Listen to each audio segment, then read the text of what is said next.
maybe part of the reason you still struggle with lust is because you want to struggle with lust. Now, what do I mean by that? I mean, you're still operating from fear, and that fear is what is keeping you in this trap of pornography. It's what's keeping you in this trap of this endless cycle of lust. A few months ago, I started getting approached and asked over and over again to join the worship team at my church. And that was the type of thing that you could not pay me enough to go do. Singing in front of people was not something that I thought would be fun. But I told one of my friends at church, I basically gave him an ultimatum of, if you do it, I'll do it. And of course, she said yes, so I had to do it. Practice is every Friday, and the first Friday that comes, I get one practice. It goes okay, but that Sunday when it rolls around, it's 6:30 in the morning, my pastor calls me up. He's like, yo, everyone else on the worship team is sick except you and me. And he was like, look, I know you only got one practice, but can you go up there with me and sing? And he said, you don't have to, like, I'm not going to require you to go do it, but I would really appreciate it if you did. And right in that moment was where I learned the lesson about lust, but it's also for anything in your spiritual life, anything in your Christ-focused self-improvement. Every choice that you make, every decision that you make, every habit that you go through with or don't go through with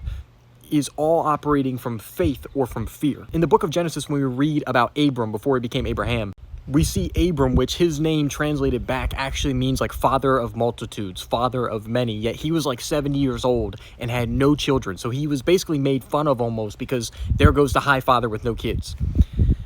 And God promises him that if he ventures out, if he leaves everything that he knows behind and ventures out into the wilderness, that he will reach this promised land where everything that basically he desires to fulfill, that God desires for him to fulfill, he will step into, he will get it. And obviously we know that Abraham operated in faith, not fear, right? But if you're sticking with me, then here's the point where I wanted to make about lust. If we're honest, a lot of times you probably don't have the struggle with it in the morning or through the day when you're being productive and you're going to the gym or school and work, where you're building that business. Like, all of it seems to be going good.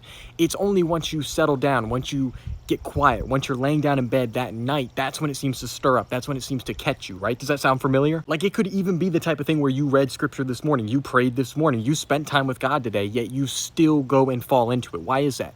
It's all stemming from fear. So here's what you need to understand. In Genesis, if you read about the garden of Adam and Eve, right? God tells them they can eat from every tree they may freely eat except the one in the middle of the garden. Right? And I think part of the reason God did that is because God wanted to show us that he is a God of absolute abundance. The only thing that God lacks is lack itself. And if you understand that, then you can understand that faith is operating in abundance, and operating out of fear is operating out of lack. Satan is the God, little g, of lack. When I say God, I just mean he's the king, he's the ruler over of lack. Satan is the lack of everything. Even when you relapse, it is a lack of peace that you get in return. It is even the feeling of it, right? When you actually, relapse and when you do it.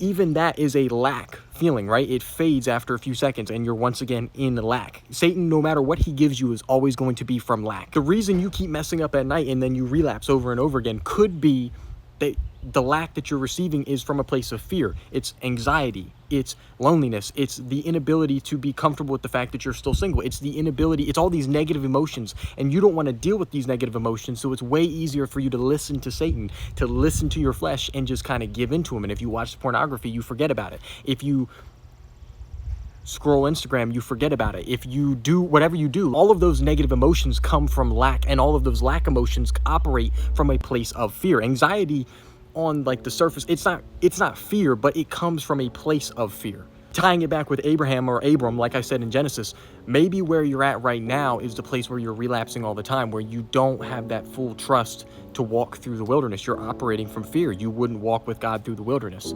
And maybe if we started to act more like Abram and understand that there's going to be spots where we are going to feel lonely, where we are going to have anxiety, where we are going to lack trust, maybe where our faith does dip a little bit, it's our responsibility to stay so close to God that you almost ignore these negative emotions because they will pass, right? That's your wilderness almost, in a sense, like in this context for lust. And then if that's where you're currently at, where you're struggling with, where you haven't reached what you wanted to, the wilderness is stepping through those fears, those negative emotions, those lacking emotions that come from Satan, then maybe your promised land is the life that you actually wanted to fulfill. It's where you are super close with Christ. It's where you have conquered lust. It's Christ-focused self-improvement. It's when you have that beautiful feminine wife, the type of woman that you're like proud to have on your arm, the type of woman that you're like excited to come home from work and see her, the type of woman that you are excited to like bake cookies with and dance in the kitchen, like just a dream relationship. All of that you can tap into, your dream physique, your dream diet, like your whole dream life can be accessed as you continue to walk in faith